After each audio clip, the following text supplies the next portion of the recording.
Hey guys, this is my response to Artemis and Babbzy.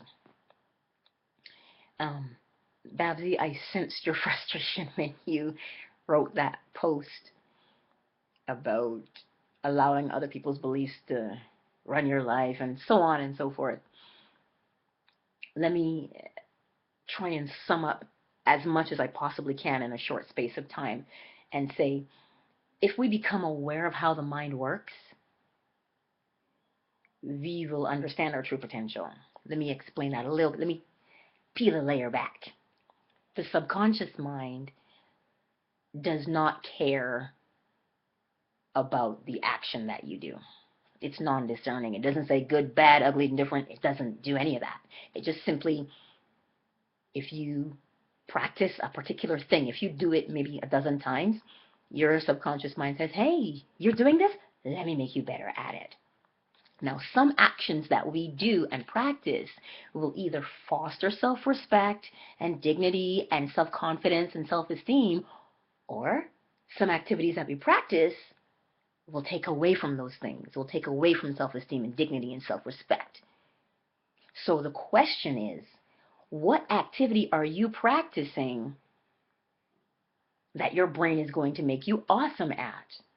Do you get up in the morning like Babbzy and say, hey, what can I do today? Who can I help? What opportunity can I take full advantage of? Where's my next idea going to come from? How can I expand the brand of Babbzy? Why shouldn't she be successful? That's just what the human mind does. Whatever it is, that activity that she practices, it will make her awesome at it. But the flip side is, you too have the same potential. We all do. All of us humans do. But this is specifically for us women. So if you're practicing behaviors and activities and actions that take away from your self-esteem and your dignity and self-respect, now how do you know that something is taking away from or adding to you? Well, do you feel good when you're done? You go, that was awesome. I can't wait to do it again. That is absolutely amazing. I feel incredible. You just want to go bite a tree, you feel incredible. Or, man, this was hard. You know what? My soul is so heavy and so burdened. Artemis, let me use you as an example because you always mention your mom. If there's an activity that you are doing that makes you feel less than human, stop the activity and do something else so that your brain can have a new activity to perfect. Because that's how the brain works. It perfects an activity that you do. So if hanging out with your mom makes you feel like less than human, find something else to do instead of hanging out with your mother, right? Which is something you've done, Artemis. Just don't have any remorse about it. Just do it. Sever the ties, baby. Sever the ties. Anyhow, that's what I've been trying to say, is choose the activity that you want to get better at, that makes you feel like a mighty human being as opposed to feeling like shit under somebody's shoe. When you choose your activities based on that, a man who's married is not going to come in, girl, I'm going to leave my wife for you. You ain't going to fall for that. Right? It's just not going to happen. Now, let me say this. I have not always known what I know now.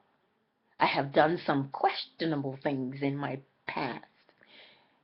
And I'm not happy about those things. But the good news is I am simply now choosing an activity that I want to perfect. Why? Because that's how the brain works. It simply enhances the activity you are currently practicing to make you awesome at it.